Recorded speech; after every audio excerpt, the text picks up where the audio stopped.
Thank you, Father. Thank you, Jesus. ವಂದನೆ ಯೇಸುವೇ, We give you glory, we give you honor. ನಿನಗೆ ಮಹಿಮೆ, ನಿನಗೆ ಘನತೆ, ಗೌರವ. Thank you, Jesus. ವಂದನೆ ಯೇಸು. Once again, we greet you all in the name of our Lord and Savior Jesus Christ. ಮತ್ತೊಂದು ಸಾರಿ ನಮ್ಮ ಕರ್ತನಾದ ಯೇಸು ಕ್ರಿಸ್ತನ ನಾಮ ಮೂಲಕವಾಗಿ ನಿಮ್ಮನ್ನು ವಂದಿಸುವಂತರಾಗಿದ್ದೇವೆ. Hope you have been blessed by the first video that we shared. ಮೊದಲನೇ ಒಂದು ವಾಕ್ಯ ಭಾಗವನ್ನು ನೀವೆಲ್ಲರೂ ಅದನ್ನ ಅರ್ಥೈಸಿಕೊಂಡಿದ್ರೆ, ಆಶೀರ್ವದಿಸಲ್ಪಟ್ಟಿದ್ರೆ ಎಂದು ನಾನು ನಂಬ್ತೇನೆ. You have been listening about the people whom God is seeking in the last days so that He might use them as His mighty vessel. ನಾವು ಕೇಳಿಸಿಕೊಳ್ತಾ ಇರೋ ವಾಕ್ಯ ಭಾಗ ಏನಾಗಿದೆ ಅಂದ್ರೆ, ಕರ್ತನು ಕಡೇ ದಿನದಲ್ಲಿ ಬಲವಾಗಿ ಉಪಯೋಗಿಸಿಕೊಳ್ಳುವುದಕ್ಕಾಗಿ ತನ್ನ ಮಕ್ಕಳಲ್ಲಿ ಇರಬೇಕಾಗಿರುವಂತಹ ಗುಣಾತಿಶಯಗಳು. Everybody has a desire that God to show up in these last days. ಕಡೇ ದಿನದಲ್ಲಿ ದೇವರು ತನ್ನನ್ನು ಪ್ರಕಟಿಸಿಕೊಳ್ಳಬೇಕೆನ್ನುವಂತ ದಾಹ ಪ್ರತಿಯೊಬ್ಬರಿಗಿದೆ. Yes, even God wants to show up.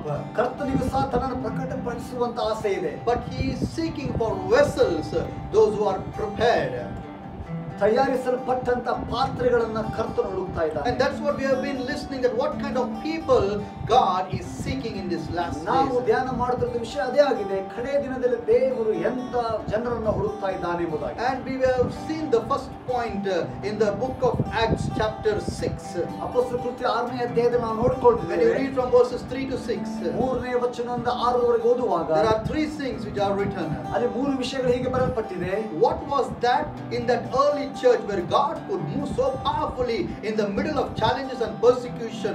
ಆದಿ ಸಭೆಯನ್ನ ದೇವರಷ್ಟು ಬಲವಾಗಿ ಆ ಸಮಸ್ಯೆಗಳ ಮಧ್ಯದಲ್ಲಿಯೂ ಸವಾಲುಗಳ ಮಧ್ಯದಲ್ಲಿಯೂ ಉಪಯೋಗಿಸಲಿಕ್ಕೆ ಕಾರಣ ಏನಾಗಿತ್ತು? Mighty miracles. ಬಲವಾದ ಮಹತ್ಕಾರ್ಯಗಳು. God showed up every time. ದೇವರು ತನ್ನ ಎಲ್ಲಾ ಸಮಯ ಪ್ರಕಟಿಸಿಕೊಳ್ತಾ ಇದ್ರು. What was there in that church? ಆ ಸಭೆಯಲ್ಲಿ ಅಂತ ಸಂಗತಿ ಏನಿತ್ತು? Or in those people? ಆ ಜನರ ಒಳಗಡೆ ಅಂತದೇನಿತ್ತು? We have looked the first point. ಮೊದಲನೇ ಅಂಶವನ್ನು ನೋಡಿಕೊಂಡಿದ್ದೇವೆ. It was, the Bible says that the disciples said, choose people who are with honest report. ಶಿಷ್ಯರು ಹೇಳ್ತಾರೆ, ಸೇವೆಗಾಗಿ ಸಂಭಾವಿತ ಉಳ್ಳಂತ ಜನರನ್ನು ಆರಿಸಿಕೊಳ್ಳ್ರಿ. And that was the first point. ಅದೇ ಮೊದಲನೇ ಅಂಶ. God is looking out for honest people.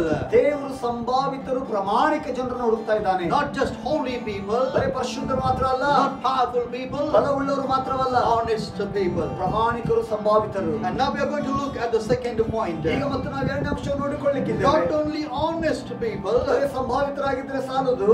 the people ಜನರು who are full of the Holy Spirit. ಪವಿತ್ರಾತ್ಮ ಭರಿತರು.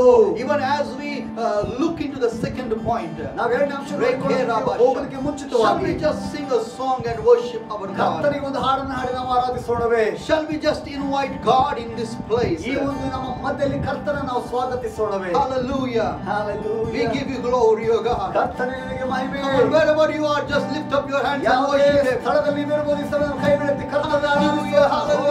hallelujah. We give you glory.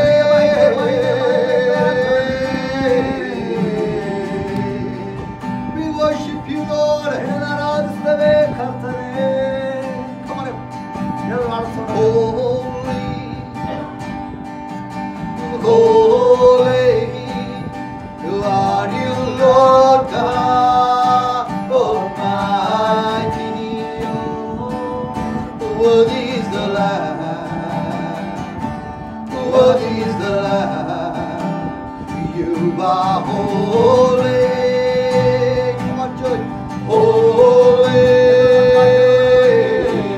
are you, Lord God Almighty. Worthy is the Lamb, worthy is the Lamb.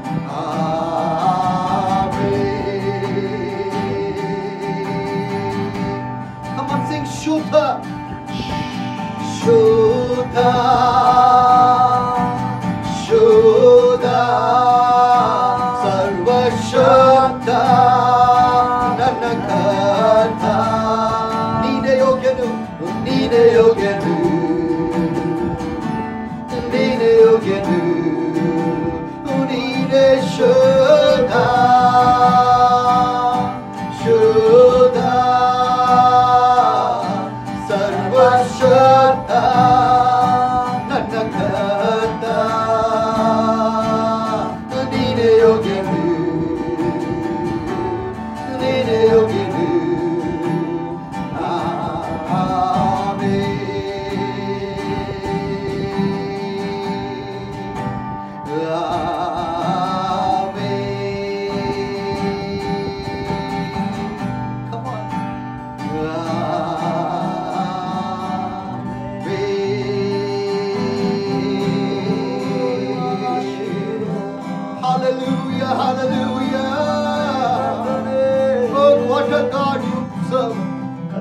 ಸೇವಿಸ್ತೇವಪ್ಪ. We fall in love with you again and again. ಮತ್ತೆ ಮತ್ತೆ ನಾವು ಬೀಳ್ತೇವೆ. Again and again. ಮತ್ತೆ ಮತ್ತೆ ನಿನ್ನ ಪ್ರೀತಿಯಲ್ಲಿ ಬೀಳ್ತೇವೆ. Lover of my soul. ನನ್ನ ಪ್ರಾಣ ಪ್ರಿಯನೇ. My first love. ನನ್ನ ಪ್ರಥಮ ಪ್ರೀತಿ ನೀನಾಗಿದ್ದೀಯಪ್ಪ. Jesus. Yesu. We love you. ನಿನ್ನನ್ನು ಪ್ರೀತಿಸ್ತೇವೆ. You are holy. ನೀನು ಪರಿಶುದ್ಧನು. You are holy. ನೀನು ಶುದ್ಧನು. You are holy. ನೀನು ಶುದ್ಧನು. And we worship you ನೀನನ್ನು in ಆರಾಧಿಸ್ತೇವೆ. the beauty of your holiness. ಕರ್ತನೇ ಪರಿಶುದ್ಧತೆ ಸೌಂದರ್ಯದಲ್ಲಿ ನಿನ್ನ ಆರಾಧಿಸ್ತೇವೆ. We kiss your feet. ನಿನ್ನ ಪಾದವನ್ನು ಮುದ್ದಿಸ್ತೇವೆ. Once again minister to us ಮತ್ತೊಮ್ಮೆ ನಮಗೆ ಸೇವೆ ಮಾಡು. through your word. ನಿನ್ನ ವಾಕ್ಯದ ಮೂಲಕವಾಗಿ. Let it not just heal us, ಕರ್ತನೇ ಇವತ್ತು ನಮ್ಮನ್ನು ಗುಣಪಡಿಸುವುದು ಮಾತ್ರವಲ್ಲ, not deliver us, ನಮ್ಮನ್ನು ಬಿಡುಗಡೆ but ಮಾಡುವುದು we ಮಾತ್ರವಲ್ಲ, pray. ನಾವು ಪ್ರಾರ್ಥಿಸ್ತೇವೆ. A transformation ನನ್ನಲ್ಲಿ ರೂಪಾಂತರ, in our inward life. ನನ್ನ ಒಳಗಡೆಯಿಂದ ರೂಪಾಂತರ ಉಂಟಾಗಲಿ. That Jesus Yesu be seen Yesu in my inner man. ನನ್ನ ಒಳಗಡೆ ವ್ಯಕ್ತಿಯಲ್ಲಿ ಯೇಸು ಕಂಡು ಬರಲಿ. Not just manifesting outside, ಹೊರಗಡೆ ಪ್ರದರ್ಶನವಾಗುವುದು but ಮಾತ್ರವಲ್ಲ, Jesus, ಯೇಸು you ನೀನು being manifested on the inside of me. ನನ್ನ ಒಳಗಡೆಯಿಂದ ಪ್ರದರ್ಶನ. Oh, hallelujah. ಯೇಸುವೇ Amen, oh God. ವಂದನೆ. Amen. Amen. Amen. So we are going to look at the second point. ನಾವೀಗ ಎರಡನೇ ಅಂಶ ನೋಡಿಕೊಳ್ಳಿಕ್ಕಿದ್ದೇವೆ. What was there in that early church ಆ ಸಭೆಗಳಲ್ಲಿ ಅಂತದ್ದು ಏನಿತ್ತು ಮತ್ತು where God moved so powerfully? ದೇವರಷ್ಟು ಬಲವಾದ ಸಭೆಗಳನ್ನು ಉಪಯೋಗಿಸಿದ. The Bible says ಸತ್ಯವೇದ ಹೇಳ್ತದೆ that God was with them, confirming the word with signs, wonders and miracles. ದೇವರು ಅವರೊಂದಿಗೆ ಇದ್ದುಕೊಂಡು ಮಹತ್ಕಾರಗಳು, ಸೂಚಕರು, ಅದ್ಭುತ ಕಾರ್ಯಗಳ ಮೂಲಕವಾಗಿ ಅವರೊಂದಿಗೆ ಇರುವಿಕೆಯನ್ನು ಕರ್ತನು ಸೂಚಿಸ್ತಾ He ಇದ್ದನು. confirmed the word. ದೇವರು ತನ್ನ ವಾಕ್ಯವನ್ನು ಖಚಿತಪಡಿಸ್ತಾ ಇದ್ರು. Hallelujah. Hallelujah. Today we are preaching, ಈ ದಿನ ನಾವು ಓದಿಸ್ತಾ ಇದ್ದೇವೆ. but we need a confirmation ಆದ್ರೆ of ಖಚಿತತೆ the ಬೇಕಾಗಿದೆ. word that we are preaching. ನಾವು ಬೋಧಿಸುವಂತ ವಾಕ್ಯದ ಖಚಿತತೆ. How does God confirm His word? ದೇವರು ಹೇಗೆ ತನ್ನ ವಾಕ್ಯವನ್ನು ಖಚಿತಪಡಿಸಿದನು? By performing mighty signs, wonders and miracles. ಮಹತ್ಕಾರ್ಯಗಳು, ಅದ್ಭುತಗಳ, ಸೂಚಕಕಾರ್ಯಗಳ ಮೂಲಕವಾಗಿ ತನ್ನ ವಾಕ್ಯವನ್ನು ಖಚಿತಪಡಿಸಿದನು. And if God had to do that, ಕರ್ತನು ಈಗಲೂ ಅದನ್ನು ಮಾಡಲಿಕ್ಕೆ ಬಯಸ್ತಾನೆ. second thing that God is looking in us is, ಎರಡನೇ ವಿಷಯ ದೇವರು ನಮ್ಮನ್ನು ನೋಡ್ತಾ ಇರುವುದು. the Bible says, ಸತ್ಯವೇದ ಹೇಳ್ತದೆ, the first point, ಮೊದಲನೇ ಅಂಶ honesty. ಸಂಭಾವಿತನು. People are looking for, God is looking out for honest people. ದೇವ ಜನರು ಈ ದಿನ ದೇವರು ಸಂಭಾವಿತರಾದ ಜನರನ್ನು ಹುಡುಕ್ತಾ ಇದ್ದಾರೆ. Second people, ಎರಡನೇ ರೀತಿ ಜನರು. the second thing that is looking in us, ನಮ್ಮಲ್ಲಿರುವ ಎರಡನೇ ಅಂಶವನ್ನು ಕರ್ತನು the ಹುಡುಕ್ತಾ ಇದ್ದಾನೆ. people who are full of the Holy Spirit. ದೇವರ ಆತ್ಮನಿಂದ ಪರಿಪೂರ್ಣವಾಗಿ ತುಂಬಲ್ಪಟ್ಟಂತ ಜನರು. What does that mean? ಅದರ ಅರ್ಥ ಏನಾಗಿದೆ? It's people who are full of God. ದೇವರಿಂದಲೇ ಪರಿಪೂರ್ಣವಾಗಿ ತುಂಬಲ್ಪಟ್ಟಂತ ಜನರು. Hallelujah. Hallelujah. Hallelujah. Hallelujah. Today, ಈ ದಿನ people are so much filled with their self. ತಮ್ಮ ತನ್ನದಿಂದಲೇ ಜನರು ತುಂಬಲ್ಪಟ್ಟಿದ್ದಾರೆ. The Bible says God is looking out for people who are filled with His fullness. ಸತ್ಯವೇದ ಹೇಳ್ತದೆ ದೇವರು ಪರಿಶುದ್ಧ ಆತ್ಮನ ಪರಿಪೂರ್ಣವಾಗಿ ತುಂಬಲ್ಪಟ್ಟಂತ ಜನರನ್ನು ನೋಡುತ್ತಾ ಇದ್ದಾನೆ. When you look at the life of Jesus, ನೀವು ಯೇಸು ಸ್ವಾಮಿ ಜೀವಿತವನ್ನು ನೋಡುವಾಗ, the Bible declares in the book of Colossians ಕೊಲೊಸ್ಸೆ ಬರೆದ ಪತ್ರಿಕೆಯಲ್ಲಿ ಹೀಗೆ ಹೇಳ್ತದೆ ದೇವರ ವಾಕ್ಯ, that in Him dwelled the fullness of Godhead bodily. ಯೇಸು ಸ್ವಾಮಿ ಒಳಗಡೆ ಪಾದ ನೆತ್ತಿಯಿಂದ ಪಾದವರೆಗೂ ಪರಿಪೂರ್ಣವಾಗಿ ದೈವಿಕತ್ವ ತುಂಬಿಕೊಂಡಿತ್ತು. Hallelujah. Hallelujah. The fullness of God head in one body. ಒಂದೇ ದೇಹದಲ್ಲಿ ದೇವರ ಪರಿಪೂರ್ಣತೆ ವಾಸವಾಗಿತ್ತು. Jesus was full of His Father. ಯೇಸು ಸ್ವಾಮಿ ತಂದೆಯಿಂದ ಸಂಪೂರ್ಣವಾಗಿ He ತುಂಬಲ್ಪಟ್ಟಿದ್ದನು. was not filled with himself. ಆತ ತನ್ನಿಂದ ತಾನೇ ತುಂಬಲ್ಪಟ್ಟಂತ ವ್ಯಕ್ತಿ The ಆಗಿರಲಿಲ್ಲ. Bible says ಸತ್ಯವೇದ ಹೇಳ್ತದೆ that He emptied Himself of everything He had. ತನಗಿರುವುದು ಎಲ್ಲದಿಂದ ಆತನು ಬರಿದು ಮಾಡಿಕೊಂಡನು. He was totally selfless. ಆತನು ಸ್ವಾರ್ಥರಹಿತನಾದನು. He was full of God. ಆತನು ಪರಿಪೂರ್ಣ ದೇವರಿಂದ ತುಂಬಲ್ಪಟ್ಟನು. Hallelujah. Hallelujah. He never did what he wanted to do. ಆತನು ಏನು ಮಾಡಬೇಕೆಂಬುದನ್ನು ತಾನು ಬಯಸಿದರೆ ಆತನು ಎಂದಿಗೂ ಮಾಡಲಿಲ್ಲ. He never wanted to speak what he wanted to speak. ತಾನು ಬಯಸುವುದನ್ನ ಮಾತುಗಳನ್ನು ಆತನು ಎಂದಿಗೂ ಮಾತನಾಡಲಿಲ್ಲ. He never moved before his Father moved. ತನ್ನ ತಂದೆ ಚಲಿಸುವ ಮುಂಚಿತವಾಗಿ ಯೇಸು ಚಲಿಸಲೇ ಇಲ್ಲ. He always said, ಯಾವಾಗಲೂ ಆತನು ಹೀಗೆ ಹೇಳ್ತಾನೆ, I came to do not my will, my Father's will. ನಾನು ಇಲ್ಲಿಗೆ ಬಂದಿದ್ದು ನನ್ನ ಚಿತ್ತವನ್ನು ಮಾಡುವುದಕ್ಕಾಗಿ ಅಲ್ಲ, ನನ್ನ ತಂದೆ ಚಿತ್ತವನ್ನು He had ಮಾಡುವುದಕ್ಕಾಗಿ. his own will. ಆತನಿಗೆ ಸ್ವಂತ ಚಿತ್ತವಿದ್ದರೂ ಸಹ But still, ಆದರೂ he said, I came not to do my will, my Father's will. ಯೇಸು ಹೇಳುತ್ತಾನೆ, ನಾನು ನನ್ನ ಚಿತ್ತವನ್ನು ಮಾಡೋದಕ್ಕಾಗಿ ಬಂದಿಲ್ಲ, ತಂದೆ ಚಿತ್ತವನ್ನೇ ಮಾಡೋದಕ್ಕಾಗಿ What did he ಬಂದಿದ್ದೇನೆ. say? ನಾವೇನ್ ಹೇಳ್ತಾ ಇದ್ದೇವೆ? What did Jesus say? ಯೇಸು ಏನ್ ಹೇಳ್ತಾರೆ? Whatever I see my Father doing, that I will do. ನನ್ನ ತಂದೆ ಮಾಡುವುದನ್ನು ನೋಡ್ತೇನೆ, ಅದನ್ನೇ ನಾನು ಮಾಡುತ್ತೇನೆ. Whatever I hear my Father speaking, that only I will speak. ನನ್ನ ತಂದೆ ಮಾತುಗಳನ್ನು ಕೇಳಿಸಿಕೊಂಡು ಅದನ್ನೇ ನಾನು ಮಾತಾಡುತ್ತೇನೆ. Whoever I see my Father healing, I will heal them. ಯಾರು ನನ್ನ ತಂದೆ ಗುಣಪಡಿಸುವುದು ನೋಡ್ತೇನೆ, ನಾನು ಅವರನ್ನು ಗುಣಪಡಿಸುತ್ತೇನೆ. Even in the garden of Gethsemane, Gethsemane ತೋಟದಲ್ಲಿ ಇರುವಾಗ, Father, ತಂದೆ, not my will, ನನ್ನ ಚಿತ್ತವಲ್ಲ, thy will be done. ನಿನ್ನ ಚಿತ್ತವೇ ನೆರವೇರಲಿ. Hallelujah. Hallelujah. God is looking out for selfless people. ಈ ದಿನಗಳಲ್ಲಿ ದೇವರು ಸ್ವಾರ್ಥ ರಹಿತವಾದಂತ ಜನರನ್ನು ಹುಡುಕ್ತಾ ಇದ್ದಾನೆ. The early church, ಆದಿ ಸಭೆ, they were full of God. ದೇವರ ತುಂಬಲ್ಪಟ್ಟಂತ They were ಸಭೆ, full of the Holy Spirit. ಪರಿಶುದ್ಧಾತ್ಮನ ತುಂಬಲ್ಪಟ್ಟಂತ ಸಭೆ. There was no place in their life for their self. ತಮ್ಮ ಸ್ವಾರ್ಥಕ್ಕಾಗಿ ತಮಗಾಗಿ ಯಾವುದೇ ಸ್ಥಳ ಅವರೊಳಗೆ ಇರಲೇ ಇಲ್ಲ. Hallelujah. Hallelujah. Even when it came to the choosing of the people to serve the widows, ಒಂದು ವಿಧವೆಯರ ಮಧ್ಯದಲ್ಲಿ ಸೇವೆ ಮಾಡೋದಕ್ಕಾಗಿ ಸೇವಕರನ್ನು ಆಯ್ಕೆ ಮಾಡುವಾಗ, I am stressing on this point, selfless. ನಾನು ಈ ಒಂದು ವಾಕ್ಯವನ್ನು ಒತ್ತಿ ಹೇಳ್ತಾ ಇದ್ದೇನೆ, ಸ್ವಾರ್ಥರಹಿತವಾದದ್ದು. They said, ಅದು ಹೀಗೆ ಹೇಳ್ತದೆ, we'll choose men and we'll give them the rest, but we will continually seek God in prayer and in fasting. ನಾವು ಸೇವಕರನ್ನು ಹುಡುಕಿ ತೆಗಿಬೇಕು, ಸತತವಾಗಿ ಅವ್ರಿಗಾಗಿ ಪ್ರಾರ್ಥನೆ ಮಾಡಿ ಉಪವಾಸದಿಂದ ಸೇವೆಗೆ ಅವರನ್ನು ತೆಗೆದುಕೊಳ್ಳೋಣ. Hallelujah. Hallelujah. Hallelujah. Hallelujah. Hallelujah. Hallelujah. If Jesus if he had not emptied himself, ಯೇಸು ಸ್ವಾಮಿ ಒಂದು ವೇಳೆ ತನ್ನನ್ನು ತಾನು ಬರೆದು ಮಾಡಿಕೊಳ್ಳದಿದ್ರೆ, if he had not become selfless, ಒಂದು ವೇಳೆ ನಾವು ಸ್ವಾರ್ಥರಹಿತರಾಗದಿದ್ರೆ, Jesus, if he was not selfless, ಯೇಸು ಸ್ವಾಮಿ ಸ್ವಾರ್ಥ ಇಲ್ಲದಂತೆ ಆಗದಿದ್ರೆ, he would have not come down. ಆತನ ಕೆಳಗೆ ಬರ್ಲಿಕ್ಕೆ ಆಗ್ತಾನೆ ಇರಲಿಲ್ಲ. Hallelujah. Hallelujah. The greatest selfless person on this universe is God himself. ಸ್ವಾರ್ಥರಹಿತವಾಗಿರುವಂತ ಶ್ರೇಷ್ಠವಾದ ವ್ಯಕ್ತಿ ಇಡೀ ಪ್ರಪಂಚದಲ್ಲಿ ಯಾರಪ್ಪ ಅಂದ್ರೆ ಯೇಸು ಕರ್ತನು ಮಾತ್ರ. The Father, ತಂದೆ, there is no self in him. ಆತನೊಳಗೆ ಯಾವ ಸ್ವಾರ್ಥವಿಲ್ಲ. He said, if anybody wants to come to me, ನನ್ನ ಬಳಿಗೆ ಯಾರಾದ್ರೂ ಬರಬೇಕಾದ್ರೆ, he will come through my son. ನನ್ನ ಮಗನ ಮುಖಾಂತರವಾಗಿ In ಬರಬೇಕು. Jesus, Yesu, there is no self in him. ಆತನೊಳಗೆ ಸ್ವಾರ್ಥವಿಲ್ಲ. He says, ಆತನು ಹೇಳ್ತಾನೆ, I am not here to glorify myself. ನಾನು ನನ್ನ ಮಹಿಮೆ ಪಡಿಸಿಕೊಳ್ಳೋದಕ್ಕಾಗಿ, I am here to glorify God, my Father. ನಾನು ತಂದೆಯನ್ನು ಮಹಿಮೆ ಪಡಿಸೋದಕ್ಕಾಗಿದ್ದೇನೆ. The Holy Spirit, ಪರಿಶುದ್ಧಾತ್ಮ ದೇವರು, he said, ಆತನು I ಹೇಳ್ತಾನೆ, am not here to glorify me myself. ಇಲ್ಲಿ ನಾನು ನನ್ನನ್ನು ಮಹಿಮೆ ಪಡಿಸಿಕೊಳ್ಳೋದಕ್ಕಾಗಿ ಇಲ್ಲ, I am here to glorify Jesus. ನಾನು ಯೇಸುವನ್ನು ಮಹಿಮೆ ಪಡಿಸೋದಕ್ಕಾಗಿದ್ದೇನೆ. No self in God. ದೇವರ ಒಳಗಡೆ ಯಾವುದೇ ಸ್ವಾರ್ಥವಿಲ್ಲ.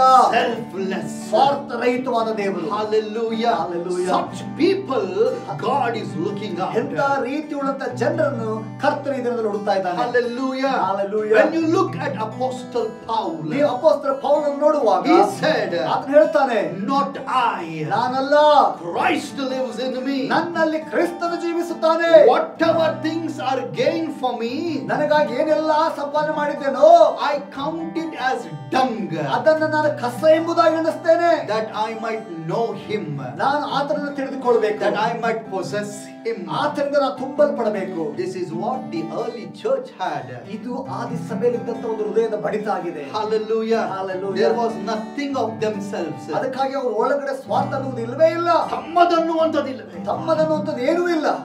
They wanted what God wanted. ಕರ್ತನು ಬಯಸುವುದನ್ನೇ ಅವರು ಬಯಸ್ತಾ ಇದ್ದಾರೆ. And they never even kept anything for themselves. ಹಾಗಾಗಿ ಏನನ್ನೂ ಕೂಡಿಸಿಟ್ಟುಕೊಳ್ಳಲಿಲ್ಲ. They were so much selfless. ಎಷ್ಟು ಅವರು ನಿಸ್ವಾರ್ಥರಾಗಿದ್ರಂದ್ರೆ, They sold their properties and they gave it to the ministry. ತಮಗಿರುವಂತ ಎಲ್ಲ ಆಸ್ತಿಗಳನ್ನ ಮಾರಿದ್ರು, ಸೇವೆಗಾಗಿ ಕೊಡ್ತಾರೆ. But today, ಈ ದಿನ instead of selling everything and laying at God's feet, ಒಂದ್ ವೇಳೆ ಎಲ್ಲವನ್ನು ಮಾರಿ ಕರ್ತನ ಪಾದಕ್ಕೆ ಹಾಕುವುದರ ಬದಲಾಗಿ what are we doing? ನಾವೇನ್ ಮಾಡ್ತಾ ಇದ್ದೇವೆ? We are buying. ನಾವು ತೆಗೆದುಕೊಳ್ತಾ ಇದ್ದೇವೆ. They sold. ಅವರು ಮಾರಿದ್ರು, We are buying. ನಾವು ತೆಗೆದುಕೊಳ್ತಾ ಇದ್ದೇವೆ. Hallelujah. Hallelujah. Do you know the difference? ಇದ್ರ ವ್ಯತ್ಯಾಸ ನಿಮ್ಗೆ ಅರ್ಥ ಆಗ್ತಾ I'm ಇದೆನಾ? not telling it is wrong to buy properties. ನೀವು ಆಸ್ತಿಯನ್ನು ಖರೀದಿ ಮಾಡೋದು ತಪ್ಪು ಅಂತ ಹೇಳ್ತಾ ಇಲ್ಲ. But my theme ಅದು ನನ್ನ ಉದ್ದೇಶ.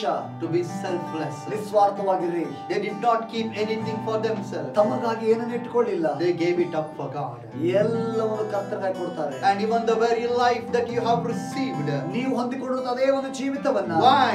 ಯಾಕೆ? It is not for yourself ಅದು ನಿನಗಾಗಿರುವಂತದ್ದಲ್ಲ. to do what you want. ನೀನು ಬಯಸುವುದನ್ನು The ಮಾಡುವುದಕ್ಕಾಗಿ life that you have received ನೀನು ಹೊಂದಿಕೊಳ್ಳುವಂತಹ is ಜೀವ a gift of God. ಅದು ದೇವರ ವರವಾಗಿದೆ. To give it back to Him. ಅದು ಕರ್ತನಿಗೆ ತಿರುಗಿ ನಾವು ಕೊಡಬೇಕಾಗಿದೆ. Hallelujah. Hallelujah. God is looking out. ಕರ್ತನು ಹೊರಗಡೆ ನೋಡ್ತಾ ಇದ್ದಾನೆ. For whom? ಯಾರನ್ನ? People who are without self. ನಿಸ್ವಾರ್ಥವಾದಂತ ಜನರನ್ನ. Hallelujah. Hallelujah. Therefore the Bible says, ಅದಕ್ಕಾಗಿ ದೇವರು ವಾಕ್ಯ ಹೇಳ್ತದೆ, if anybody wants to follow me, ಯಾರಾದರೂ ನನ್ನನ್ನು ಹಿಂಬಾಲಿಸುವುದಕ್ಕಾಗಿ ಬಯಸಿದ್ರೆ, no matter who you are, ನೀನು ಯಾರೇ ಆಗಿರು, what did Jesus says? ಕರ್ತನು ಹೇಳ್ತಾನೆ, He has to deny himself. ನಿನ್ನನ್ನ ನೀನು ತಿರಸ್ಕರಿಸಿಕೊಳ್ಳಬೇಕು. Hallelujah. Hallelujah. You have to hate your father, your mother, your brother, your sister, your own children. Take up the cross and follow him. ನಿನ್ನ ತಂದೆ ತಾಯಿಯನ್ನು ಅಣ್ಣ ತಮ್ಮದನ್ನ ನೀನು ಹಾಗೆ ಮಾಡಬೇಕು. ಶಿಲುಬೆಯನ್ನು ತೆಗೆದುಕೋ, ನನ್ನ ಹಿಂದೆ ಬಾ. Hate your very own life. ನಿನ್ನ ಜೀವಿತವನ್ನೇ ನೀನು ತಿರಸ್ಕಾರ ಮಾಡು. That means even your life does not belong to you. ಅದರ ಅರ್ಥ ನಿನ್ನ ಜೀವಿತ ನಿನಗೆ ಸಂಬಂಧಪಟ್ಟದಲ್ಲ. Total selfless. ಇದು ನಿಸ್ವಾರ್ಥವಾದ ಜೀವಿತ. Such people God is looking. ಇಂಥ ರೀತಿ ಜನರನ್ನ ಕರ್ತನು ಹೋಗ್ತಾ Who ಇದ್ದಾನೆ. will take up their cross ಯಾರ್ಯಾರು ತಮ್ಮ ಶಿಲುಬೆ ತೆಗೆದುಕೊಂಡು ಹೋಗ್ತಾರೆ and follow him. ಆತನನ್ನು ಹಿಂಬಾಲಿಸಬೇಕು. Today ಈ ದಿನ we are taking up so many things. ಏನೆಲ್ಲ ನಾವು ತೆಗೆದುಕೊಳ್ತಾ ಇದ್ದೇವೆ. Apart from the cross, we take up everything and we are following Christ. ಶಿಲುಬೆಯನ್ನು ಬಿಟ್ಟು ಬೇರೆ ಎಲ್ಲವನ್ನ ತೆಗೆದುಕೊಂಡು ಯೇಸುವಿನಿಂದ ಹೋಗ್ತಾ ಇದ್ದೇವೆ. But Jesus said, leave everything, take up the cross and follow me. ಎಲ್ಲವನ್ನು ಬಿಟ್ಟು ಶಿಲುಬೆ ಮಾತ್ರ ತೆಗೆದುಕೊಡ್ರಿ ಅಂತ ಹೇಳ್ತಾರೆ ಯೇಸು ಸ್ವಾಮಿ. Be selfless. ನಿಸ್ವಾರ್ಥವಾಗಿದೆ. Anybody who loses his life for my sake, he will get it back. ನನ್ನ ನಿಮಿತ್ತವಾಗಿ ತನ್ನ ಜೀವವನ್ನು ಕಳೆದುಕೊಳ್ಳುವನು ಅದನ್ನು ಪಡೆದುಕೊಳ್ತಾನೆ. Hallelujah. Hallelujah. Such kind of people ಅಂತ ರೀತಿ ಜನರನ್ನ God is looking. ಕರ್ತನು ಹುಡುಕ್ತಾ ಇದ್ದಾನೆ. To people who are full of God. ದೇವರ ಆತ್ಮದಿಂದ ತುಂಬಲ್ಪಟ್ಟಂತ ಜನರು. Today ಈ ದಿನ we are so much full of self. ಅನೇಕ ನಮ್ಮ ಸ್ವಾರ್ಥದಿಂದ ತುಂಬಲ್ಪಟ್ಟಿದ್ದೇವೆ. We have pushed Jesus in such corner that he's been suffocated. ಒಂದು ವೇಳೆ ದೇವರನ್ನ ಇಷ್ಟು ಮೂಲೆಯಲ್ಲಿ ಹತ್ತಿಗಿಟ್ಟಿದ್ದೇವೆ ಅಂದ್ರೆ ಅದರಲ್ಲಿ ಜೀವಿಸಲಿಕ್ಕೆ ಕಷ್ಟ ಆಗ್ತಾ ಇದೆ. So much of self. ಅಷ್ಟು ಸ್ವಾರ್ಥ. Hallelujah. Hallelujah. Let's make Jesus comfortable. ಅದಕ್ಕಾಗಿ ಯೇಸು ಸ್ವಾಮಿ ನಮ್ಮಲ್ಲಿ ಅನುಕೂಲಕರವಾಗಿ ಸಂತೋಷಕರವಾಗಿ ಇರುವಂತೆ ಮಾಡೋಣ. The early church, ಆದಿ ಸಭೆ, they were so much of God. ಎಷ್ಟು ಸಂಪೂರ್ಣವಾಗಿ ದೇವರಿಂದ ಅವರು ತುಂಬಲ್ಪಟ್ಟಿದ್ರು. They didn't even, I believe, have time for rest. ಒಂದು ವೇಳೆ ಹಿಂಗೆ ನೆನೆಸ್ತೇನೆ, ಒಂದು ವೇಳೆ ವಿಶ್ರಾಂತಿ ತೆಗೆದುಕೊಳ್ಳೋದಕ್ಕಾಗಿ ಅವ್ರಿಗೆ ಸಮಯ ಇತ್ತಿಲ್ಲ ನನಗೆ ಗೊತ್ತಿಲ್ಲ. They were always in the work of the Lord. ಯಾವಾಗಲೂ ಕರ್ತನ ಕಾರ್ಯದಲ್ಲಿ ನಿರತರಾಗಿರ್ತಾ ಇದ್ರು. Today, ಈ ದಿನ including me, ನನ್ನ ಹಿಡ್ಕೊಂಡು ಹೇಳ್ತಾ I'm ಇದ್ದೇನೆ, not judging anybody or condemning ಯಾರನ್ನ anybody. ನಾನು ತಿರಸ್ಕರಿಸ್ತಾ ಇಲ್ಲ ಅಥವಾ ಯಾರನ್ನ ನಾನು ತೀರ್ಪು ಮಾಡ್ತಾ ಇಲ್ಲ. Today we are full-time ministers. ಈ ದಿನಗಳಲ್ಲಿ ಪೂರ್ಣಾವಧಿ ಸೇವೆಯಲ್ಲಿರುವಂತ ಸೇವಕರು. I don't want to speak about it. ಇದ್ರ ಬಗ್ಗೆ ನಾವು ಮಾತಾಡಲಿಕ್ಕೆ ಮನಸ್ಸಿಲ್ರಿ. But you mean, I believe that you already know what I'm saying. ನಾನು ಏನ್ ಹೇಳ್ಬೇಕೆಂಬುದನ್ನ ಬಯಸಿದ್ರೆ ನಿಮ್ಗೆ ಅರ್ಥ ಆಗ್ತಾ ಇದೆ. In the name of full-time ministry, ಈ ಪೂರ್ಣಾವಧಿ ಸೇವೆ ಅನ್ನುವಂತ ಹೆಸರಿನಲ್ಲಿ ಇದ್ದುಕೊಂಡು we are living a very comfortable, luxurious ನಮಗೆ life. ಅನುಕೂಲಕರವಾದದ್ದು ಮತ್ತು ಒಳ್ಳೆಯ ಜೀವಿತವನ್ನ ಮಾಡ್ತಾ ಇದ್ದೇವೆ. Only if we have opportunities, we come and we preach the gospel. ಅನುಕೂಲ ಸಿಕ್ಕರೆ ನಾವು ಬಂದು ಈ ರೀತಿಯಾಗಿ ಒಂದು ವಾಕ್ಯ ಹೇಳ್ತೇವೆ, ಇಲ್ಲ ಆದ್ರೆ ಇಲ್ಲ. But the early church, ಆದಿ ಸಭೆ, they were always abounding in the work of the Lord. ಯಾವಾಗಲೂ ಕರ್ತನ ಸೇವೆಯಲ್ಲಿ ನಿರತರಾಗಿರ್ತಾ ಇದ್ರು. I want to tell you, ನಾನು ಈ ಒಂದು ವಿಷಯ ಹೇಳಲಿಕ್ಕೆ ಬಯಸ್ತೇನೆ. if you and I are a man full of God, ನಾನು ನೀನು ಈ ದಿವಸ ಪರಿಪೂರ್ಣ ದೇವರ ತುಂಬಲ್ಪಟ್ಟಿದ್ರೆ, you will never sit quiet. ನೀನು ಸುಮ್ಮನೆ ಕೂತ್ಕೊಳ್ಳುವುದಿಲ್ಲ. You will be in the mission field saving souls. ನೀನು ನಿನಗಿರುವಂತ ಒಂದು ಕೆಲಸದಲ್ಲಿ ಇರ್ತೀಯ, ಅಲ್ಲಿ ಆತ್ಮಗಳನ್ನ ರಕ್ಷಿಸುವುದಕ್ಕಾಗಿ. God wants the souls to be saved. ಕರ್ತನಿಗೆ ಆತ್ಮಗಳು ರಕ್ಷಿಸಲ್ಪಡುವುದು ಬಹಳ ಪ್ರಾಮುಖ್ಯವಾಗಿದೆ. And if you say that you are full of self, ನೀನು ಒಂದು ಹೇಳುವುದಾದ್ರೆ ನಾನು ಸಂಪೂರ್ಣ ಸ್ವಾರ್ಥನ ತುಂಬಲ್ಪಟ್ಟಿದ್ದೇನೆ ಎಂಬುದಾಗಿ ಹೇಳುವುದಾದ್ರೆ, how to know that? ಅದನ್ನ ಹೇಗೆ ಅರ್ಥ ಮಾಡ್ಕೊಳ್ಬೇಕು ನೀವು? That we are doing what we want. ನಾನು ಬಯಸಿದ್ದನ್ನೇ ನಾನು ಮಾಡ್ತಾ ಇರ್ತೇನೆ. How we want. ನನಗೆ ಹೇಗೆ ಬೇಕು ಹಾಗೆ ಮಾಡ್ತೇನೆ. If I have a mood, I will do it. ನನಗೆ ಒಂದು ವೇಳೆ ಆಲೋಚನೆ ಬರ್ತಾ ಮಾಡ್ತೇನೆ. No. ಇಲ್ಲ ಅಂದ್ರೆ ಇಲ್ಲ. For me, I am important. ನನಗೆ ನಾನೇ ಪ್ರಾಮುಖ್ಯ. Hallelujah. Hallelujah. Another way, ಮತ್ತೊಂದು ರೀತಿಯಲ್ಲಿ you are idolized yourself. ನೀವು ನಿಮ್ಮನ್ನ ನೀವು ಒಂದು ಮೂರ್ತಿಯನ್ನಾಗಿ ಮಾಡ್ಕೊಂಡ್ಬಿಟ್ಟಿದ್ದೀರಿ. You are worshipping yourself. ನಿಮ್ಮನ್ನೇ ನೀವು ಆರಾಧಿಸಿಕೊಳ್ತಾ You are ಇದ್ದೀರಿ. taking care of yourself. ನಿಮ್ಮನ್ನೇ ಬಗ್ಗೆ ನೀವು ಕಾಳಜಿ ವಹಿಸಿಕೊಳ್ತಾ ಇದ್ದೀರಾ. Why? ಯಾಕೆ? Because you are full of self. ನೀವು ನಿಸ್ವಾರ್ಥಿಗಳಾಗ್ಬಿಟ್ಟಿದ್ದೀರಿ. Hallelujah. Hallelujah. The early church, ಆದಿ ಸಭೆ, the Bible says ಸತ್ಯವೇದ ಹೇಳ್ತದೆ, that when they came together and prayed, ಅವ್ರ ಜೊತೆ ಸೇರಿ ಬಂದು ಪ್ರಾರ್ಥನೆ ಮಾಡುವಾಗ the place was shaken. ಅವ್ರು ಪ್ರಾರ್ಥನೆ ಮಾಡುವಂತ ಸ್ಥಳ ನಡಗಿತ್ತು ಎಂಬುದಾಗಿ. But today, ಈ ದಿನ one man of God said, ಒಂದು ಮನುಷ್ಯ ಹೇಳ್ತಾರೆ, ದೇವ್ರ ಮನುಷ್ಯ ಹೇಳ್ತಾರೆ, only we shake. ನಾವು ಅಳಗಾಡ್ತಾ ಇದ್ದೇವ್ರಿ, Nothing else shakes. ಬೇರೆ ಯಾವುದು ಅಳಗಾಡ್ತಾ ಇಲ್ಲ. Why? ಯಾಕೆ? Self. ಸ್ವಾರ್ಥ ಇದೆ. Self has to go on the cross. ಸ್ವಾರ್ಥ ಶಿಲುಬೆಗೆ ಹಾಕಲ್ಪಡಬೇಕು. Paul said, ಪೌಲ ಹೇಳ್ತಾರೆ, I am crucified with Christ. ನಾನು ಕ್ರಿಸ್ತನೊಂದಿಗೆ ಶಿಲುಬೆಗೆ ಹಾಕಲ್ಪಟ್ಟಿದ್ದೇನೆ. Nevertheless I live. ನಾನೀಗ ಜೀವಿಸ್ತಾ ಇಲ್ಲ. Not I, but Christ liveth in me. ನಾನಲ್ಲ, ನನ್ನಲ್ಲಿ ಕ್ರಿಸ್ತನು ಜೀವಿಸ್ತಾ ಇಲ್ಲ. Hallelujah. Hallelujah. Hallelujah. Hallelujah. Jesus should manifest ಕ್ರಿಸ್ತನು ನನ್ನ ಮೂಲಕವಾಗಿ ಪ್ರದರ್ಶಿಸಲ್ಪಡಬೇಕು. in these last days. ಕಡೆಯ ದಿನಗಳಲ್ಲಿ You have to die for self. ನೀನು ಸ್ವಾರ್ಥಕ್ಕಾಗಿ ಸಾಯಬೇಕಾಗಿದೆ. An angel appeared to Mary. ಮರಿಯಳಿಗೆ ದೇವದೂತರು ದರ್ಶನ ಕೊಡ್ತಾರೆ. He said, Mary. ಮರಿಯಳೇ. Mary was very glad. Mary was very glad. ಮರಿಯಳಿಗೆ ತುಂಬಾ ಸಂತೋಷ ಆಯ್ತು. You are highly favored. ನಿನಗೆ ದೇವರ ದಯೆ ಸಿಕ್ಕಿದೆ. Oh, she felt nice. ಈಗ ತುಂಬಾ ಸಂತೋಷ. I have a very wonderful personal supernatural encounter. ನನಗೆ ವೈಯಕ್ತಿಕವಾಗಿ ಒಂದು ಅದ್ಭುತವಾದಂತ ದೇವರ ಸಂದರ್ಶನವಾಯಿತು. Oh, this angel says that I am highly favored by God. ದೇವರು ಹೇಳ್ತಾ ಇದ್ದಾರೆ, ದೇವರ ದಯೆ ಹೊಂದಿದವಳು, I am chosen by God. ದೇವರ ಆಯಲ್ಪಟ್ಟವಳು. I am something special to God. ದೇವರಿಗೆ ವಿಶೇಷವಾದವಳಾಗಿದ್ದೇನೆ. What is the message, angel?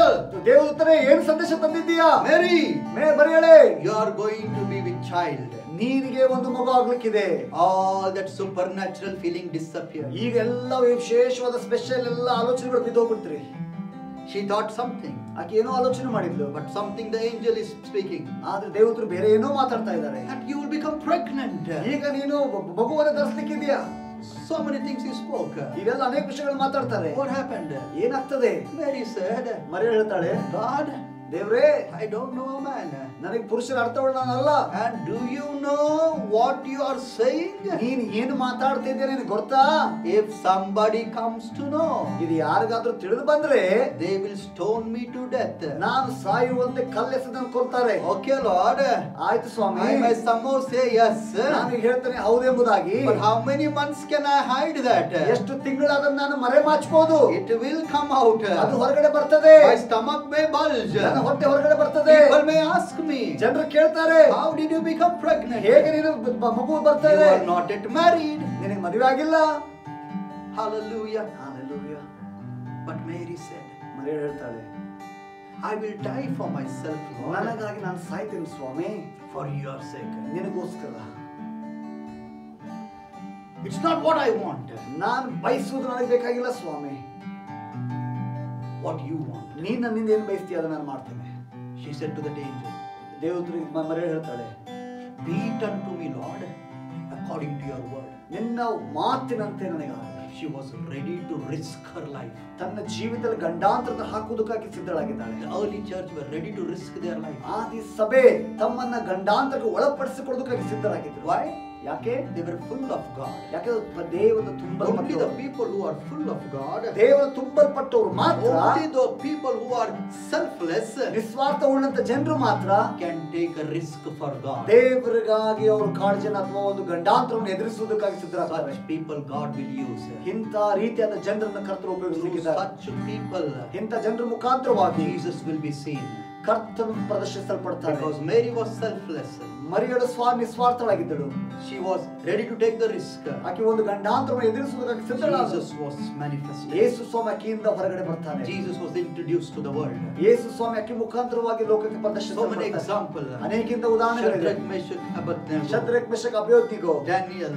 ದಾನಿಯೇಲನು, They were so much selfless people. ಇವರು ಎಷ್ಟು ನಿಸ್ವಾರ್ಥ ಜನರಾಗಿದ್ದರು ಅಂತಂದ್ರೆ Ready to risk their lives. ತಮ್ಮ ಜೀವನವನ್ನು ಗಂಡಾಂತರಕ್ಕೆ ಒಳಪಡಿಸಿದರು. Why? ಯಾಕೆ? They were jealous for their God. ದೇವರಿಗಾಗಿ ದಾಹ ಉಳ್ಳಂತವರು, They were full of God. ದೇವರ ತುಂಬಲ್ಪಟ್ಟವರು. And God used them powerfully. ಕರ್ತನು ಅವರನ್ನು ಬಲವಾಗಿ ಉಪಯೋಗಿಸಿದನು. Hallelujah. Hallelujah. Lastly, ಕಡೆಯದಾಗಿ again I come to the first king of Israel, that is Saul and David. ಮತ್ತೆ ಒಂದು ಸಾರಿ ನಾನು ಮೊದಲನೇ ಅರಸನು ಮತ್ತು ದಾವೀದನ ಕುರಿತಾಗಿ ಹೇಳಿಕ್ಕೆ ಬರ್ತೇನೆ. The difference between those two people. ಅವರಿಬ್ಬರ ಮಧ್ಯೆ ಇರುವ ವ್ಯತ್ಯಾಸ ನಿಮಗೆ ಗೊತ್ತಾ? Saul, he was full of self. ಆತನು ಸ್ವಾರ್ಥ ತುಂಬಲ್ಪಟ್ಟವನು. David, ದಾವೀದನು, he was full of God. ದೇವರಿಂದ ತುಂಬಲ್ಪಟ್ಟವನು. ಸೌಲನು always wanted what he wants. ತನಗೆ ಏನು ಮಾಡಬೇಕೆಂಬುದಕ್ಕೆ ಅನಿಸ್ತದೆ ಅದನ್ನೇ ಮಾಡ್ತಾ ಇದ್ದಾನೆ. And he was after it. ಅದರ ಹಿಂದೆ ಆತನು ಇದ್ದಾನೆ. But David, ದಾವೀದನು, he was always for God. ಯಾವಾಗಲೂ ಕರ್ತನಿಗಾಗಿ ಇದ್ದಾನೆ. Running behind God. ದೇವರ ಹಿಂದೆ ಹೋಗುವಂತ ವ್ಯಕ್ತಿ. ಸೌಲನು was always so much of self. ಸ್ವಾರ್ಥ ತುಂಬಲ್ಪಟ್ಟಿದ್ದಾನೆ. He never cared God. ಆತನು ದೇವರನ್ನು ಮೆಚ್ಚಿಸಲಿಲ್ಲ. Always about the worldly things. ಆತನು ಲೋಕದ ಸಂಗತಿಗಳನ್ನೇ ಮಾಡ್ತಾನೆ. How can I protect my throne? ಹೇಗೆ ನನ್ನ ಸಿಂಹಾಸನದ ಒಂದು ಕಿರೀಟವನ್ನು ಕಾಪಾಡಿಕೊಳ್ಳಿ? How can I please people? ಹೇಗೆ ಜನರನ್ನು ಮೆಚ್ಚಿಸಲಿ? How can I see that people are with me? ಜನರು ನನ್ನೊಂದಿಗೆ ಇಟ್ಟುಕೊಳ್ಳೋದಕ್ಕಾಗಿ ನಾನು ಏನು ಮಾಡಲಿ? ದಾವೀದನು, he never tried to protect his throne. ತನ್ನ ಒಂದು ಕಿರೀಟವನ್ನು ಕಾಪಾಡಿಕೊಳ್ಳಲಿಕ್ಕೆ never tried to please people. ಜನರನ್ನು ಮೆಚ್ಚಿಸಲಿಲ್ಲ. He was after God. ಆತನು ದೇವರಿಂದ ಇದ್ದಾನೆ. Totally selfless. ಸಂಪೂರ್ಣವಾಗಿ ಸ್ವಾರ್ಥರಹಿತ. Hallelujah. Hallelujah. Self says, ನಮ್ಮ ಸ್ವಾರ್ಥ ಹೇಳ್ತದೆ, I want. ನನಗೆ ಬೇಕು. But the people who are full of God, ಯಾರು ದೇವರ ತುಂಬಲ್ಪಟ್ಟಿರ್ತಾರೆ, they say, ಅವರು ಹೀಗೆ ಹೇಳ್ತಾರೆ, God, what you want. ನಿನಗೇನು ಬೇಕಪ್ಪ ಅದನ್ನು ಮಾಡ್ತೇನೆ. I'll say this and I'll close. ಇದನ್ನು ಹೇಳಿ ನಾನು ಮುಗಿಸ್ತೇನೆ. Saul was so much of self. That means the apostle Saul I'm speaking, who became Paul. Okay? ಅಪೊಸ್ತಲನು ಸೌಲನಾದಂತ ಪೌಲನು ಇಷ್ಟು ಆತನ ಸ್ವಾರ್ಥ ತುಂಬಲ್ಪಟ್ಟಿದ ಅಂತಂದ್ರೆ, he did whatever he wanted. ತನಗೆ ಬೇಕಾಗಿದ್ದನ್ನು ಮಾಡ್ತಾನೆ. And he was going on the road of Damascus. ಆ ದಮಸ್ಕದ ಹಾದಿಯಲ್ಲಿ ಹೋಗುವಾಗ full of self. ಆತ ಸ್ವಾರ್ಥ To put everybody behind the bars. ಎಲ್ಲರೂ ಸೆರೆಮನೆಗೆ ಹಾಕಬೇಕೆಂಬುದಾಗಿ. But a supernatural encounter from God. ದೇವರ ಅಸಾಧಾರಣವಾದ ಒಂದು ಸಂದರ್ಶನ ಆಗುವಾಗ, what made it, you know? What happened to him? ಅದನ್ನ ಏನಾಯ್ತು ಗೊತ್ತಾ ನಿಮಗೆ? His self totally died. ಅಲ್ಲಿ ಸ್ವಾರ್ಥ ಸತ್ತು ಹೋಯಿತು. How I know? ಹೇಗೆ ಅಂತ ಹೇಳ್ತಾನೆ? Because when he looked up, ಅದರ ಮೇಲೆ ನೋಡುವಾಗ, what did he say? ಅದನ್ನ ಹೇಳ್ತಾನೆ, who are you? ಯಾರು ನೀನು? He says, I am that Jesus you are persecuting. ಯಾರನ್ನು ಹಿಂಸೆ ಪಡಿಸ್ತಾ ಇದೆಯೋ ಆ ಯೇಸು ನಾನು. Self died there. ಅಲ್ಲಿ ಆತನ ಸ್ವಾರ್ಥ ಸತ್ತು ಹೋಯಿತು. How I know? ಹೇಗೆ ನನಗೆ ಗೊತ್ತಾಯ್ತು? Because self ಸ್ವಾರ್ಥ was going, ಅದು ಹೊರಗಡೆ ಹೋಯಿತು. no, it was going to put the people behind the bars. ಜನರನ್ನ ಸೆರೆಮನೆಯೊಳಗೆ ಹಾಕುವುದಕ್ಕಾಗಿ ಆತನ ಹೋಗ್ತಾ ಇದ್ದ. Where self will bring happiness to themselves, not to God. ಸ್ವಾರ್ಥ ಅನ್ನುವುದು ಅಥವಾ ನನ್ನತನ ಅನ್ನುವುದು ನನಗೆ ಸಂತೋಷ ಕೊಡ್ತದೆ, ದೇವರಿಗೆ ಸಂತೋಷ ಕೊಡೋದಿಲ್ಲ. What did Paul say? ಪೌಲ ಹೇಳ್ತಾನೆ, When he fell down, ಅದನ್ನ ಕೆಳಗೆ ಬೀಳುವಾಗ self died. ಅಲ್ಲಿ ಸ್ವಾರ್ಥ ಸತ್ತು ಹೋಯಿತು. The next moment he said, ಅದರ ಮುಂದಿನ ಮಾತು ಹೇಳ್ತಾನೆ, what is that you want me to do? ನಾನು ಏನು ಮಾಡಬೇಕೆಂಬುದಾಗಿ ನೀನು ಬಯಸ್ತೀಯಾ? I wanted to do something. ನಾನೇನೋ ಮಾಡಬೇಕೆಂಬುದಾಗಿದ್ದೆ, ಆದ್ರೆ ಅದು ಸತ್ತು ಹೋಯಿತು. Now tell me, ಈಗ ನೀನು ಹೇಳು, what I should do for you. ನಾನು ಈಗ ನಿನಗೋಸ್ಕರ ಏನು ಮಾಡಬೇಕು? He became so much full of God. ಆಗ ಆತನು ಎಷ್ಟು ದೇವರನ್ನ ತುಂಬಲ್ಪಟ್ಟನಂದ್ರೆ, He was the greatest apostle. ಒಂದು ಶ್ರೇಷ್ಠದ ಅಪೊಸ್ತಲನಾಗಿ ಉಪಯೋಗಿಸಲ್ಪಟ್ಟ. Who said, ಆತನು ಹೇಳ್ತಾನೆ, I carry the marks of Jesus. ಯೇಸು ಸ್ವಾಮಿಯ ಒಂದು ಆ ಬರೆಗಳನ್ನು ನನ್ನ ಮೇಲೆ ಹೊತ್ತುಕೊಂಡು ನಡೀತಾ ಇದ್ದೇನೆ. I say this and I close. ಇದನ್ನು ಹೇಳಿ ನಾನು ಮುಗಿಸ್ತೇನೆ. Brother D just said, there are only 2 people in heaven who has scars. ಪರಲೋಕದಲ್ಲಿ ಇಬ್ಬರಿಗೆ ಮಾತ್ರ ಕಾರ್ ಇದೆ ಅಂತೆ. Scars. ಓಕೆ, ಒಂದು ಚಡಿ ಏಟಿನ ಗುರುತುಗಳು. Scars, you know, on their bodies. ಅವರ ದೇಹದ ಮೇಲಿರುವಂತ ಗಾಯಗಳು. God wantedly kept it like that to be seen. ದೇವರು ಬೇಕಂತಲೇ ಅದನ್ನ ಹಾಗೆ ಇಟ್ಟಿದ್ದಾರಂತೆ. One is Jesus. ಮೊದಲನೇದು ಯೇಸು ಸ್ವಾಮಿ, because of what he suffered for us. ಆತನು ನಮಗಾಗಿ ಏಕೆ ಎಷ್ಟು ಪರಿಶ್ರಮ ಪಟ್ಟು ಅದಕ್ಕಾಗಿ. Second is Paul the apostle. ಎರಡನೇದಾಗಿ ಅಪೊಸ್ತಲನಾದ ಪೌಲ. Nobody suffered like him. ಆತನ ಹಾಗೆ ಹಿಂಸೆಯನ್ನು ಅನುಭವಿಸಿದ God said, let Paul retain his scars as a testimony in heaven. ಹಾಗೆ ಪೌಲನಿಗೆ ಆ ಒಂದು ಗಾಯಗಳು ಹಾಗೆ ಇರಲಿ, ಅದು ಒಂದು ಸಾಕ್ಷಿಗಾಗಿ. The people who are full of self, I tell you, you will not even have one scar on your body. ಯಾರು ಸ್ವಾರ್ಥದಿಂದ ತುಂಬಲ್ಪಟ್ಟಿರ್ತಾರೋ ಅವರಿಗೆ ಯೇಸು ಸ್ವಾಮಿ ನಿಮಿತ್ತ ಒಂದು ಗಾಯವೂ ಇರುವುದಿಲ್ಲ. But if you are full of God, ನೀವು ಕ್ರಿಸ್ತನ ತುಂಬಲ್ಪಟ್ಟಾಗ you will always have a scar. ಯಾವಾಗಲೂ ನಿಮಗೆ ಗಾಯಗಳಿರ್ತವೆ. Today, ಈ ದಿನ believers, ವಿಶ್ವಾಸಿಗಳು, great men of God, ಶ್ರೇಷ್ಠವಾದ ದೇವ ಸೇವಕರು, you have everything. ಎಲ್ಲವೂ ನಿಮಗಿದೆ. But do you have the scars of Jesus or scars for Jesus? ಅದು ಯೇಸುವಿನಲ್ಲಿದ್ದಂತ ಗಾಯಗಳು ಅಥವಾ ಯೇಸುವಿಗಾಗಿ ಯಾವುದಾದ್ರು ಗಾಯಗಳಾಗಿದೆಯಾ? That is the greatest thing that you and I can achieve. ಈ ದಿವಸ ನಮ್ಮ ಜೀವನದಲ್ಲಿ ಸಾಧಿಸಬೇಕಾದ ದೊಡ್ಡ ಸಾಧನೆ ಅದಾಗಿದೆ. Scars for Jesus. ಯೇಸುವಿಗಾಗಿ ಗಾಯಗಳು. Hallelujah. Hallelujah. Hallelujah. Hallelujah. So people, God is looking out for such people who are full of Him. ಈ ದೇವರು ತುಂಬಲ್ಪಟ್ಟಂತ ಜನರನ್ನೇ ದೇವರು ಹುಡುಕ್ತಾ ಇದ್ದಾನೆ. Check your lives. ನಿಮ್ಮ ಜೀವಿತ Let's ಪರೀಕ್ಷಿಸಿಕೊಳ್ಳಿ. check my life. ನನ್ನ ಜೀವಿತ ಪರೀಕ್ಷಿಸಿಕೊಳ್ಳೋಣ. And let us pray ಪ್ರಾರ್ಥನೆ ಮಾಡಿ and ask God. ಕರ್ತನ Let ಕೇಳೋಣ. self die today. ನನ್ನೊಳಗೆ ಸ್ವಾರ್ಥ ಸಾಯ್ದಪ್ಪ ಈ You ದಿವಸ. be all in me, God. ನನ್ನಲ್ಲಿ ಎಲ್ಲವೂ ನೀನೇ ಆಗಿರು. Thank you, Lord. ವಂದನೆ Father, in Jesus' name, ಯೇಸು ನಾಮದ ತಂದೆ I ಆದವರೇ, acknowledge ನಾನು ಇದು I ಒಪ್ಪಿಕೊಳ್ಳುತ್ತೇನೆ. am full of self. ನಾನೇ ಸ್ವಾರ್ಥ ತುಂಬಲ್ಪಟ್ಟಿದ್ದೇನೆ. Though I have preached this message, ಕರ್ತನ ಯೇಸುವಿನ ವಾಕ್ಯವನ್ನು ಹೇಳುವಾಗಲೂ ಸಹ it is for me. ಇದು ನನಗೋಸ್ಕರವೇ ಇದೆ. I am so much of self. ಹೌದು, ನಾನು ಬಹಳ ಸ್ವಾರ್ಥ ತುಂಬಲ್ಪಟ್ಟಿದ್ದೇನೆ. Lord, let this self die. ನನ್ನತನ ತೆಗೆದುಹಾಕಲು ಸತ್ತು ಹೋಗ್ಲಪ್ಪ. You fill my life. ನನ್ನನ್ನು ನೀನು ತುಂಬು. May I be full of Jesus. ಯೇಸು ಪರಿಪೂರ್ಣವಾದ ಯೇಸುವಿನ ತುಂಬಲ್ಪಡ. May I also carry the scars of Jesus in my ನಾನು ಸಹ body. ಯೇಸುವಿನ ಮೇಲಿರುವಂತ ಗಾಯಗಳನ್ನು ನಾನು ಸಹ Let it become ಹೊತ್ತುಕೊಳ್ಳುವ my lifetime achievement. ನನ್ನ ಜೀವನದ ಒಂದು ದೊಡ್ಡ ಸಾಧನೆ ಅದಾಗಲಿ ಸ್ವಾಮಿ. Lord, people achieve so many things, ಕರ್ತನ ಜನರು ಅನೇಕ ಸಂಗತಿಯನ್ನು ಹೊಂದಿಕೊಂಡಿದ್ದಾರೆ. but to suffer for Christ. ಕ್ರಿಸ್ತನಿಗಾಗಿ Oh, hallelujah! It is the greatest of the ಅದು greatest ಶ್ರೇಷ್ಠವಾದ blessings ಶ್ರೇಷ್ಠವಾದ or achievement ಅದು ನಮ್ಮ ಜೀವನದ ಒಂದು ದೊಡ್ಡ that ಸಾಧನೆ. anybody can receive. ಅದು ಎಲ್ಲರೂ ಹೊಂದಿಕೊಳ್ಳಬಹುದು. Hallelujah! Hallelujah. Make me such person, ಅಂತ Lord. ವ್ಯಕ್ತಿಯನ್ನಾಗಿ ನನ್ನನ್ನು ಮಾಡಪ್ಪ. I commit my life to you. ನನ್ನ ಜೀವಿತನಿಗೆ In ಒಪ್ಪಿಸಿಕೊಡ್ತೇನೆ. Jesus' name. ಯೇಸು ನಾಮದಲ್ಲಿ ತಂದೆ. Amen. Amen. God bless you. ದೇವರು ನಿಮ್ಮನ್ನು ಆಶೀರ್ವದಿಸಲಿ.